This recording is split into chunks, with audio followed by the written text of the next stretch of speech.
From the middle of a car crash, I saw her on the sidewalk. The wheels had gone beneath us when I saw her on the street. She was carrying her shopping as our rear was skidding forward, and she dropped a bunch of flowers while our fender hit the wall. Her heels were high and patent red as glass cascaded on my face, with band-aids on each ankle and a ladder on the knee. My hand was still upon the wheel, the driver's scream as shrill as brakes.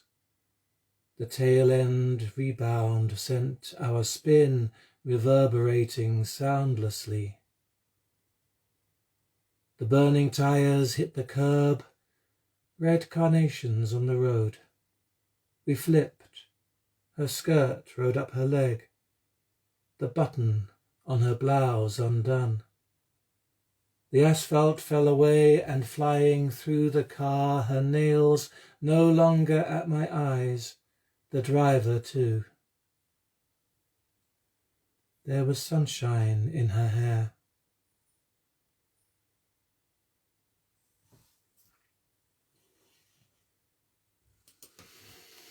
Hello. Hello. How you doing? How are you? How are you? It's Wednesday, it's 4 o'clock. I'm reading poems again through this lockdown period. I don't know how many of you will be out there or who's out there, unless you maybe write me a message in a comment. Just to say hello is always welcome. That poem was called Wreck, and I'll read it again at the end, so that if you came in halfway through, you'll get to hear it all. I guess there's something in it about in the midst of a cataclysm, of a catastrophe, our minds do go to little details, perhaps little things of beauty, little things of comfort.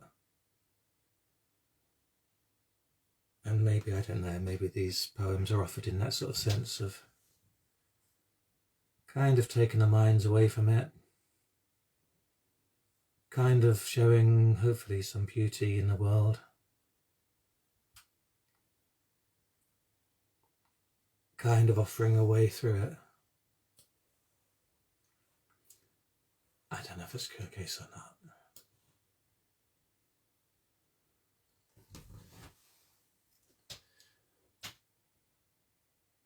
Another one, I mean, obviously, writing of, or creating art, writing poetry is another way of just reaffirming life in such times. And this next one, which I've not read before, shared before, is about reading someone else's poem, trying to understand what that poem is about.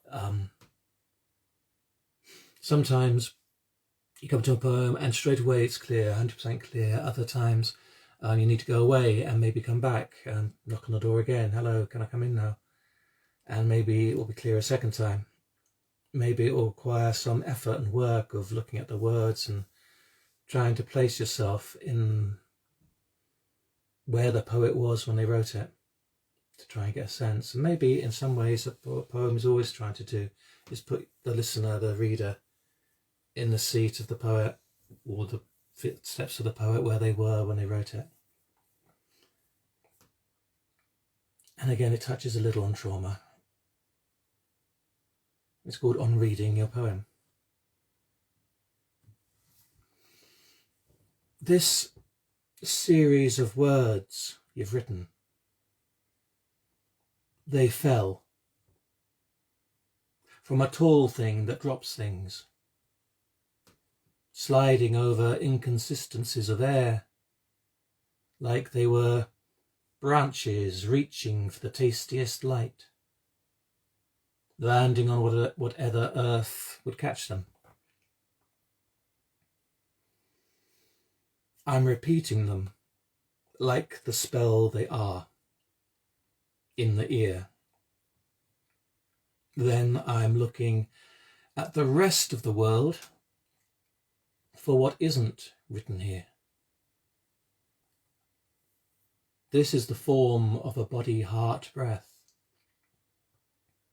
And this is why it jumped. Words written like the things you remember through a trauma, what you were looking at away from where you were, inhabited again. Who says, do I dare?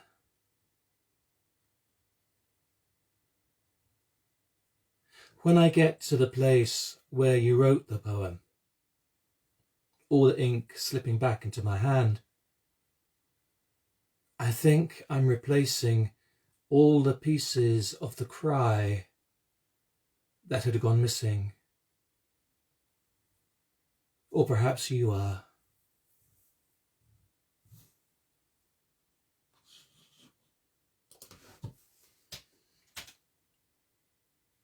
Looking away from the place where you are, what you see through it. It's a way of writing into the place you don't mention where you are.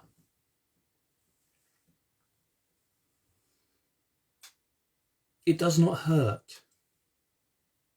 That's why it is. It is a kind thing. I see it as a balloon that's shining to leave no shadow.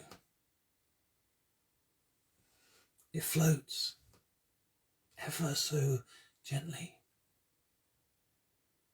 You would not know it's there, except, sharp corners. Sometimes it'll fill the room, take all the air, nowhere to move. Must be let down gently. Breathing helps. Hand placed with love.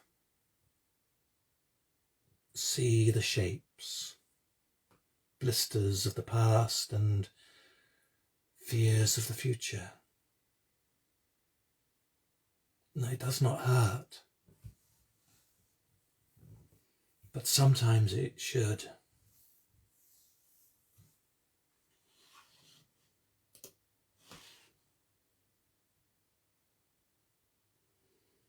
I'm not 100% sure what order to read the ones that I've picked out to share with you today.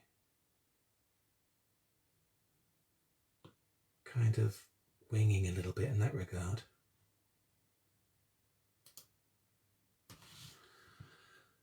But I'll read you this one.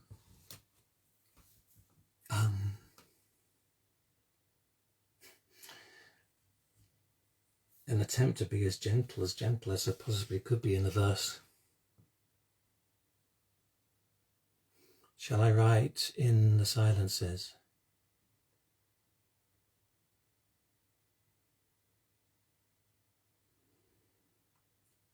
Think.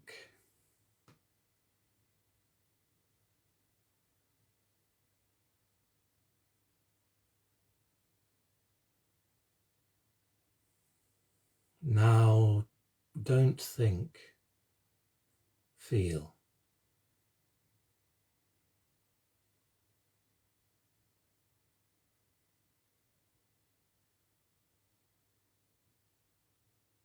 Now, think.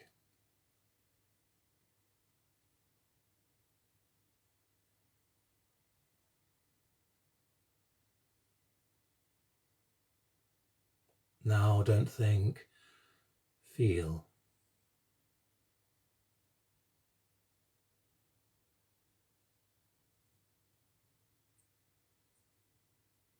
Can these words ever convey this bruise?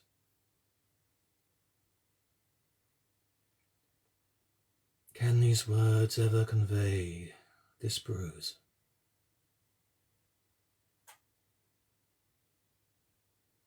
Can these words ever be so tender?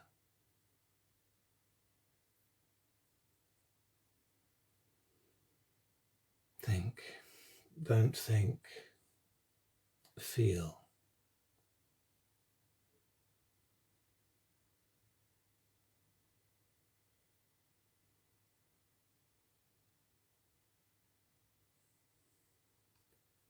Palm down gentle on the water.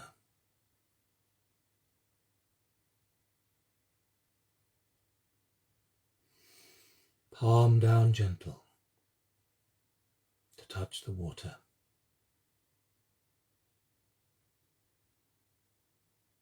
And leave no ripple.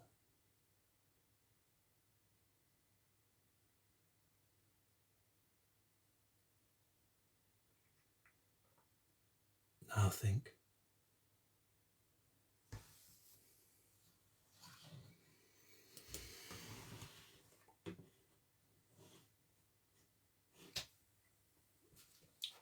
My guest for today, a friend of mine, not seen for a while. I went to his book launch for this, and he is really a very lovely fella. And he doesn't know that I'm going to read some of his poems. I hope he doesn't mind. His name is Joel Auterson, and this is his book, Unremember, published by Bad Betty Press.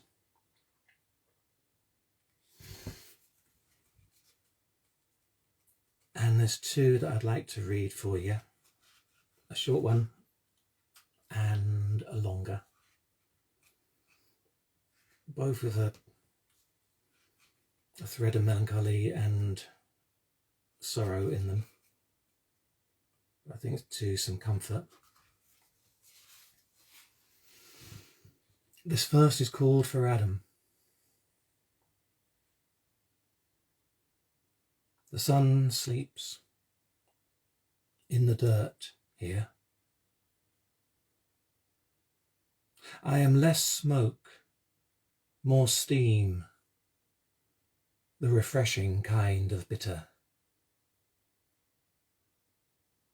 In the dirt here, we'll plant our feet and leave. The refreshing kind of bitter lives in my coffee now. We'll plant our feet and leave. A tiny, smiling death lives in my coffee now. I am still here, still now. A tiny, smiling death. The sun sleeps. I am still here, still now. I am less smoke, more steam.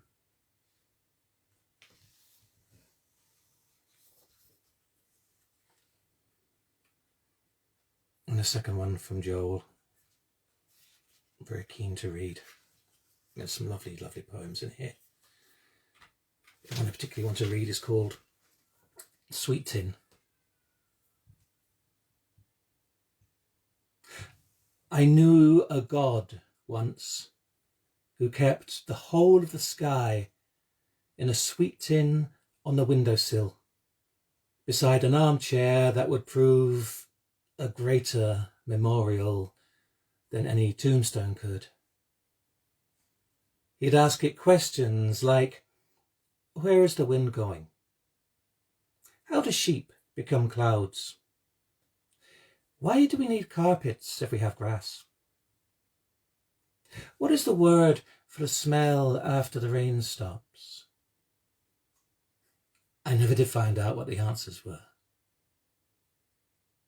This god had a son, and one year, he trapped the sun in a petrol canister, fed it to his motorbike, and launched an assault on roads, mountains, and clouds. He never quite lost the helmet lines or the grin. The God of earth and sky would have hated the name. Staunch Irish Presbyterians, three-pointed sermons, triangular sandwiches, keen on the Trinity. To them, God lived among the rafters, not the pews, and couldn't be this old man who, while watching the news, would lift still strong hands and start tapping a beat on the arms of his chair, while on the edge of his seat he would whistle tunes that have carried different words since the bandsman picked up arms. The God of earth and sky knew every hymn, up, down and across. Nobody ever wrote him one. At the service, we sang Abide with Me and ate triangular sandwiches. Afterwards we climbed the hill we always used to, opened the sweet tin and flung the contents skywards. God made funeral confetti a real thing. The youngest cousins had remote-controlled helicopters. They chased the sky bits up and up until the batteries died and they drifted back to Earth. Like God's last gifts. It was Christmas. When I get the chance, I go home, pull on God's old green wellies, and climb the hill, mud to my ankles. There's a grave somewhere, but if anything is sacred, it's this earth, not cold stone. I drink tea with the hills and tell the sky the same jokes that he always did. It doesn't usually laugh. I'm probably not telling them right. When it gets dark, I descend, vault the gate like Dad taught me, and head for the lights of home. I pray to the rain and the dirt that the Pantheon is real.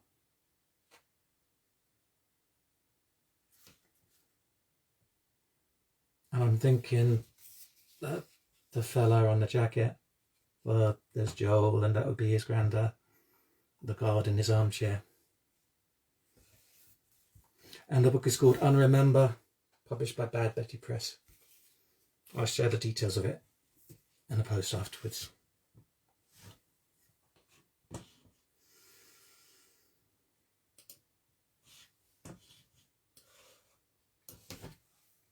It takes a long time to hear them say goodbye. Hope is such a chatterbox. And peekaboo was the first game we learned to play. Waiting on the silence to be broken like a day. Hunger always comes again. The echo never really ends. No opening the box to find the cat is dead, that there is no bottom step, and this, the final time, is what they said. This is how we learn what it is to die, to be discontinuous, cauterized. Where's he gone? Where's he gone? Left hanging like a stone. Still we go ahead, walking out of shade, certain they are with us still, just behind. Too soon to turn around yet. Still too soon.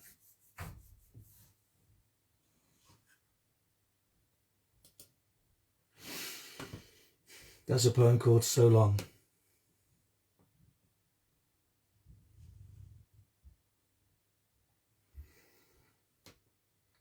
I've touched on some of these, haven't I, on a sense of escaping into a softness, into a tenderness to help cope with the harsh pains of it all.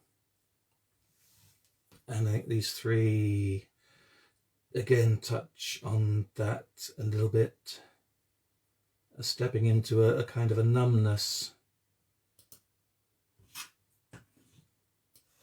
I don't know, maybe it's like a soft scab over our souls that protects while all the necessary healing happens underneath. So I'll begin with this one, which is called A Welcome. I stepped away backward from pursuers, into cloud and haze, into fairy.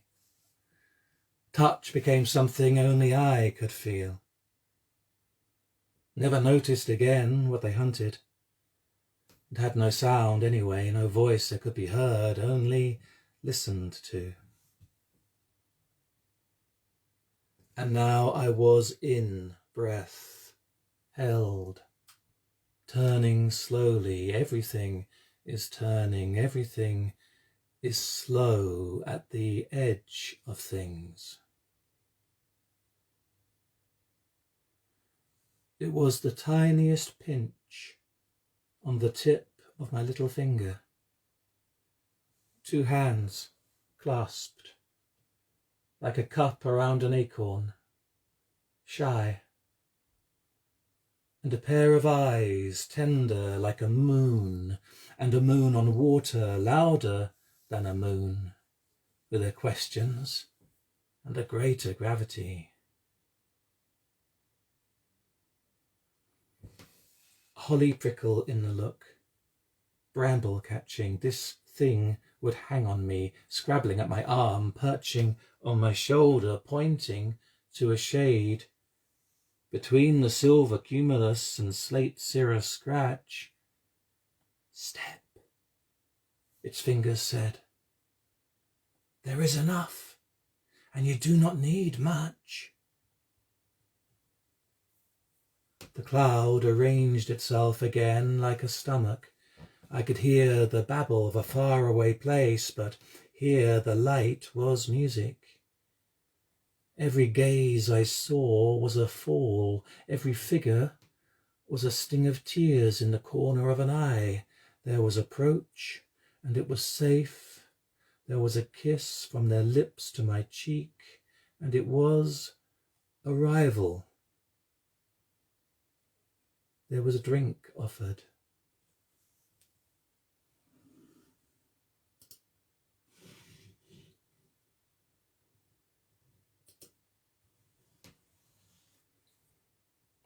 The first one to speak said welcome.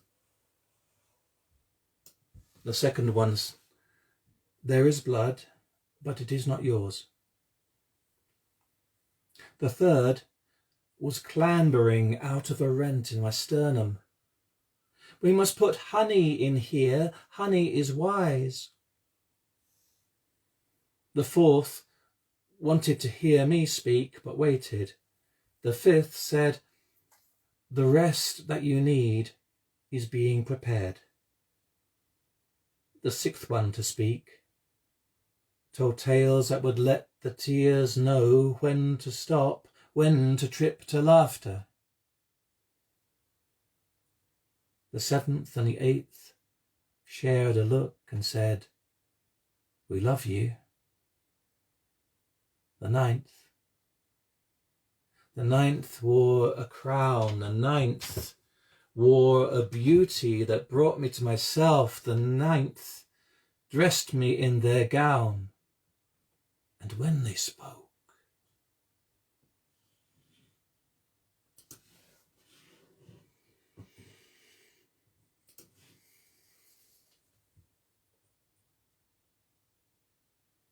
so finding a welcome, finding a rival, finding a stillness where you can rest and wait. It's not an easy place to find, not a place that we're often afforded time to look for. So let me wander freely through the land of mists, nor never give me cause to leave, where every edge is softened by the weeping air, and I shall never pause to grieve. No stillless breeze shall there disturb, nor shaking breath the hanging clouds of careful lint. Nor shall I feel the numbing cut of nature's woes, no hue beyond a whitened tint, but dare, embedded in a downy feathered cold, where wakefulness and dreaming cease, suspended in a tideless sea of staring ghosts, to find a lost, unfeeling peace. May calm and silent acquiescence need assuage, fall dormant through the frosted sky, until we see the naked roar of living's rage glow gold again in thunder's eye.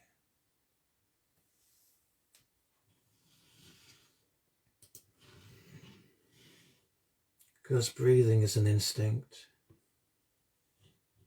taking the next breath, so too is healing, so too is recovery.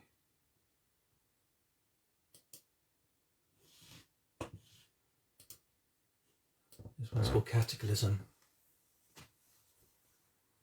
And it imagines those times that appear in mythology of just two naked people having to make a start again. So it cites Adam and Eve. It cites Ash and Elm, the first man and woman from Norse myth. And after Ragnarok, it cites Lif and Lifrasir, life and lust for life.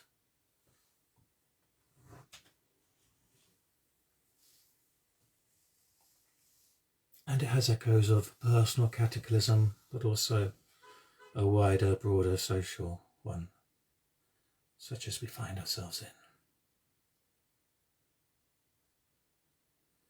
Shall ignorance be your shelter, or shall I? A naked umbrella, his skeleton held to the sky. When the storm is within, who is there should keep you dry? Love is such at times that one will turn his back to the deluge, to break the rush. Better perhaps to face the rain's attack, and let the steaming fire die, rust. Better perhaps to catch the hand, the anchor, feel the crush of gravity's flood, whipped against the free fall, yanked into oblivion, till it brings you once more to land.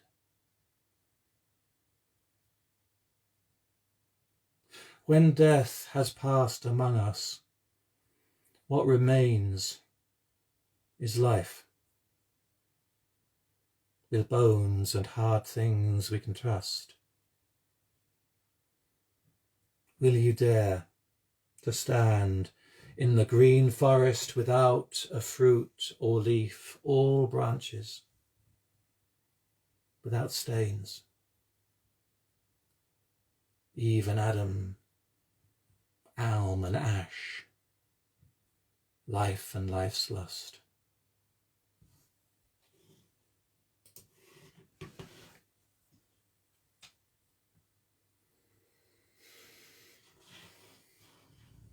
How are we? Like I say, I can't necessarily tell if people are watching. Just see if I've got any of you left any messages for me.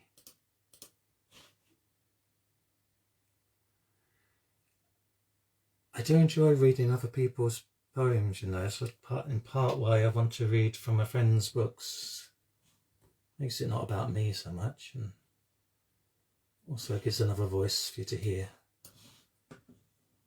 So if you're out there and you've got poems of your own that you'd quite like to hear me read, please feel free to send them through. More than happy to read a couple from anybody. Or if there's particular things that you'd like me to read about, hi sirs, then again, please send us a word.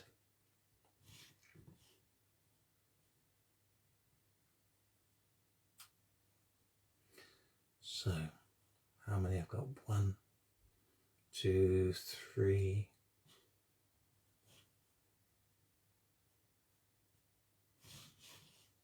Maybe 4? No, 3.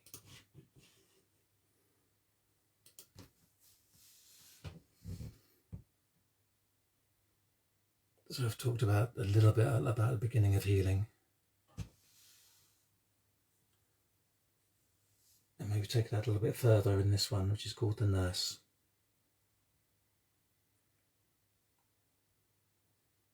Turning from compassion to her own, she found what was left untouched, still bleeding out on the emergency floor.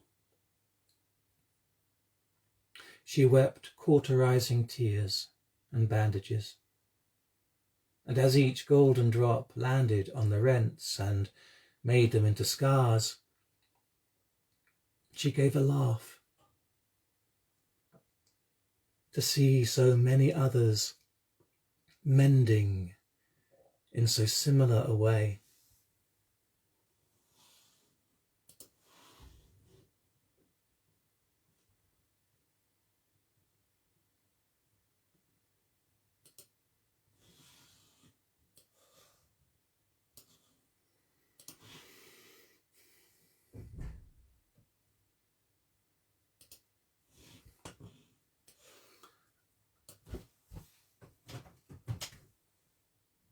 This next is a story out of Africa, out of Yoruba tradition. It speaks of another ongoing tragedy, a time in the story when there was no rain and drought was covering the earth and threatened to kill everyone. Because the god of the sky, Olodumare, was refusing to let it rain. And the gods called on Oshun, the goddess of rivers, to go to him and to plead for rain for the people. They dressed her in peacock feathers and sent her on a long, long journey. And this poem is a version of that story called Oshun's Journey.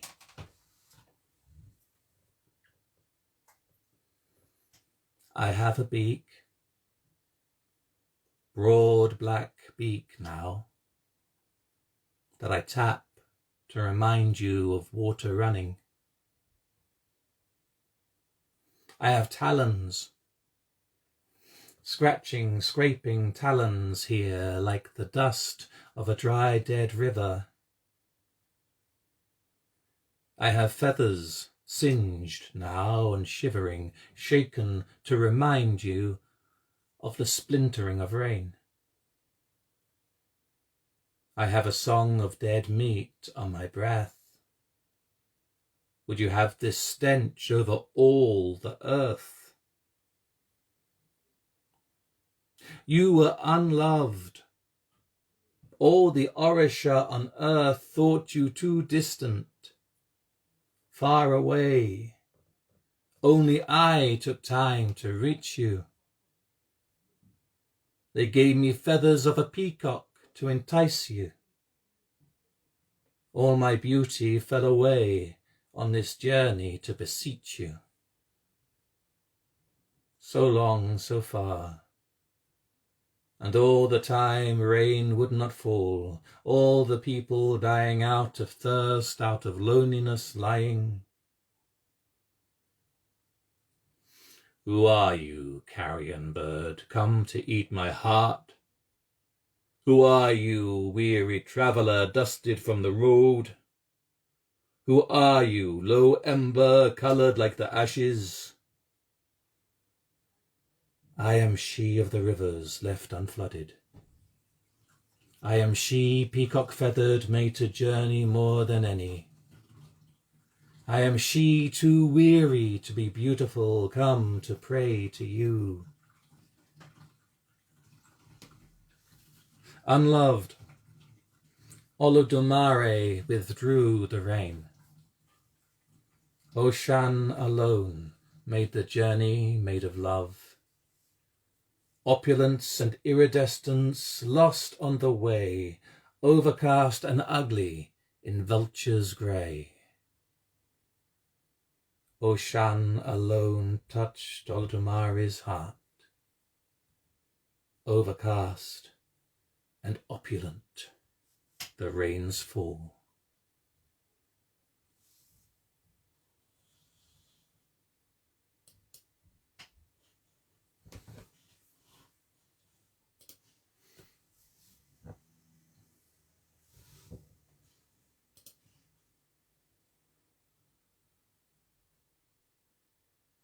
Just two more to read, including Wreck.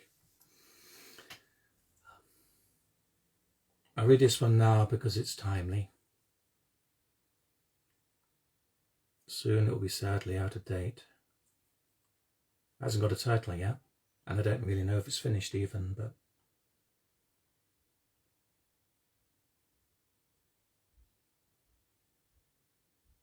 100,000 gathered on a hill above the nation. Some will call them ghosts. Doesn't matter. They are there. Perhaps they are waiting for the last to be delivered, for the last to join their number.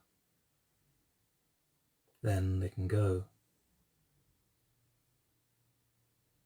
Perhaps they are waiting to offer loved ones comfort when the doors are reopened and the loss is known. When the sound of grief rising to that hill above the nation will offer loved ones comfort. Yes, it matters.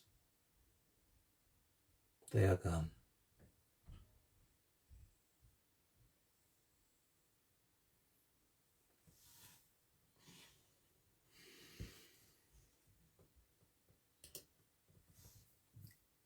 It's been quite a melancholy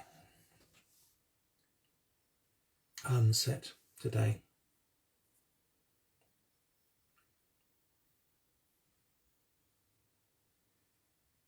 And I guess it won't be until the outside world changes that we begin to even comprehend how to cope with this, having just getting through it as best we can by allowing ourselves to be distracted by little things of beauty and little things of frivolity. I'll be back again in 2 days, day after tomorrow. Thank you very much for listening. I know Saz was there. By all means, send us a message if you want to. More than happy. If you want me to read a poem of your own, then please send it through and I'll gladly do that. And all that left to do is to reprise this one which I began the set with before anybody had time to log on. And so you probably all came in through the middle of it. It's called Wreck. From the middle of a car crash, I saw her on the sidewalk. The wheels had gone beneath us when I saw her on the street. She was carrying her shopping as her rear was skidding forward, and she dropped a bunch of flowers while our fender hit the wall. Her heels were high and patent red as glass cascaded on my face, with band-aids on each ankle and a ladder on a knee. My hand was still upon the wheel, the driver's scream as shrill as brakes, the tail-end rebound sent our spin, reverberating soundlessly. The burning tires hit the curb, red carnations on the road. We flipped, her skirt rode up her leg, the button on her blouse undone. The asphalt fell away, and flying through the car, her nails no longer at my eyes, the driver too. There was sunshine in her hair.